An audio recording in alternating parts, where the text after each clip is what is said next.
Let's play a game. What comes to mind when you hear the word assassin? Shadowy figures clad in cloaks, leaping across rooftops with hidden blades? A secret organization fighting for justice in the face of tyranny? Well, you're not entirely wrong, but the real history is much darker, bloodier, and far more complicated. Today, we're uncovering the true story behind the Assassin's Order. These weren't just hired killers. They were part of a secret society known as the Nizari Ismailis, a breakaway sect of Islam that used covert operations to survive and thrive in a world that wanted them destroyed. But don't get too comfortable, because their story is full of shocking twists.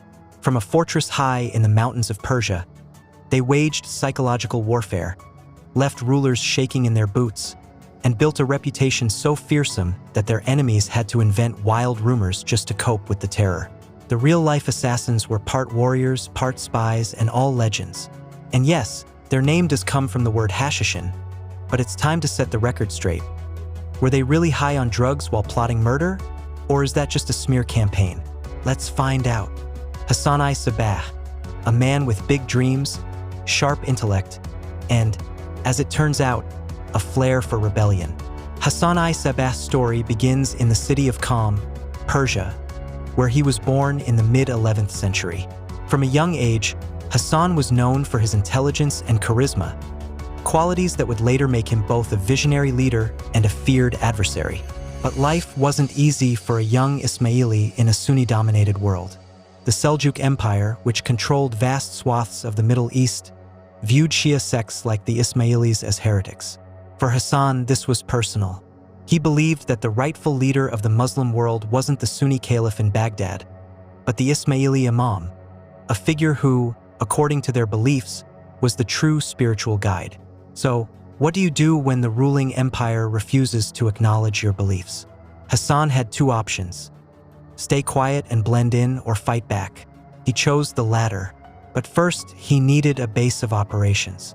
And this is where Hassan's genius comes into play. Instead of rallying an army, he built a movement. Traveling from city to city, he recruited followers with his fiery speeches and promises of a better future. His charisma was so compelling that even his enemies couldn't help but admire him. In 1090, Hassan did something that would go down in history. He captured Alamut, a fortress perched high in the Alborz Mountains of modern-day Iran. Think of it as the ultimate headquarters, strategically located, nearly impossible to invade, and surrounded by sheer cliffs. And how did he take it? Not with swords or sieges, but with strategy. Hassan reportedly infiltrated the fortress and converted its governor to his cause, securing it without spilling a drop of blood. By the time Hassan captured Alamut in 1090, he wasn't just a religious leader, he was the head of a rapidly growing secret society. But capturing Alamut wasn't the end of the story, it was just the beginning. Hassan turned the fortress into a center of power, a training ground, and a symbol of resistance. And here's a fun fact: the name Alamut roughly translates to eagle's nest. Fitting, isn't it? From this high perch, the assassins watched over their enemies, waiting for the perfect moment to strike. From Alamut, Hassan established his Nizari Ismaili state, but he also created something far more infamous: the Hashishin, or assassins. Now, before we go further, let's address the elephant in the room. Yes, the word assassin comes from this group. But the idea that they were constantly high on hashish, as some legends claim, that's a medieval exaggeration, likely spread by their enemies. What we do know is that they were highly trained, fiercely loyal, and masters of stealth. Think less wild, drugged-out killers and more real-life ninjas of the Middle East. So, how did Hassan I-Sabah organize his secretive order? This wasn't some ragtag group of rebels. It was a well-oiled machine with a clear hierarchy. At the top was Hassan himself, known as the Old Man of the Mountain. Beneath him were his closest advisors, a small group of elite leaders who managed the day-to-day operations. Then came the Fidai, or self-sacrificers. These were the operatives who carried out the assassinations. They were fiercely loyal, highly trained, and willing to die for the cause. But here's the kicker: the Fidai weren't mindless killers. They were taught to blend in, gain their target's trust, and strike when the moment was right. This required not just combat skills, but also knowledge of languages, customs, and politics. In a way, they were medieval spies. And let's not forget the propaganda. The assassins knew the power of fear, and they used it to their advantage. They didn't just kill their enemies, they sent a message. Every assassination was carefully planned to make the maximum psychological impact. Whether it was a high-ranking official stabbed in public or a note left on a ruler's pillow, the assassins made sure everyone knew they were watching. The assassins had one goal: destabilize their enemies. They didn't rely on massive armies or outright war. Instead, they used targeted assassinations, often in the most dramatic fashion possible. Their targets?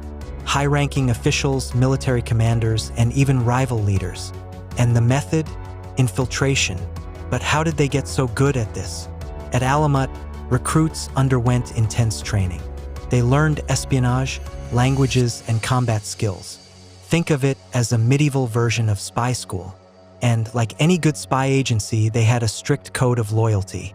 According to some accounts, recruits would even swear oaths of allegiance while standing over their own grave, a not-so-subtle reminder of the stakes. Let's talk about fear. The assassins didn't just rely on their daggers, they weaponized paranoia. Imagine being a ruler in the Middle East during the 12th century. You're surrounded by enemies, your court is full of spies, and now you've got a shadowy group of assassins targeting you. One of the most famous examples of this psychological warfare involved Conrad of Montferrat, a crusader leader. In 1192, Conrad was walking through the streets of Tyre when two assassins disguised as monks approached him. Before anyone could react, they pulled out daggers and killed him on the spot. The message was clear: no one was safe. But here's the twist. Not every assassination involved bloodshed. In some cases, the assassins simply left a dagger in their target's quarters as a warning. The implication: we can reach you anytime, anywhere. This strategy worked. Enemies of the assassins often became so paranoid that they spent more time looking over their shoulders than planning their next move. And that paranoia gave the assassins an edge. They didn't need to assassinate every enemy, just enough to keep everyone else terrified. Of course, the assassins weren't exactly popular among their neighbors. The Seljuks wanted them gone, the Crusaders feared them, and the Abbasid caliphs saw them as a threat. But here's the plot twist. Sometimes the assassins worked with their enemies. Take the Crusaders, for example. While the assassins fought fiercely against some Crusader leaders, they also formed alliances with others, particularly when it suited their goals. And let's not forget Saladin, the legendary Muslim leader. The assassins tried to assassinate him not once, but twice. And after their second attempt failed, Saladin reportedly struck a truce with them. Because, let's face it, who wants a secretive order of killers targeting them? Like all great powers, the assassins' reign eventually came to an end.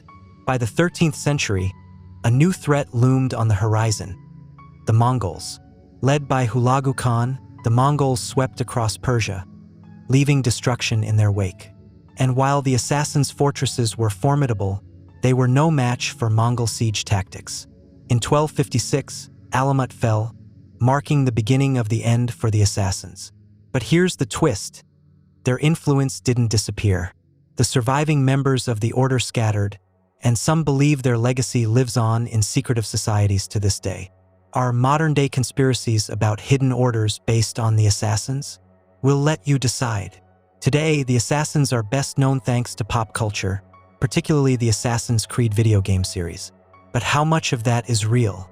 While the games take creative liberties, the core idea of a secretive brotherhood fighting for freedom isn't too far from the truth. And their story raises an important question. Were they heroes, villains, or something in between? Ultimately, the assassins were a product of their time, a time of political upheaval, religious conflict, and shifting power dynamics. But their story continues to fascinate us, not just because of what they did, but because of what they represent: the power of a small, dedicated group to change the course of history.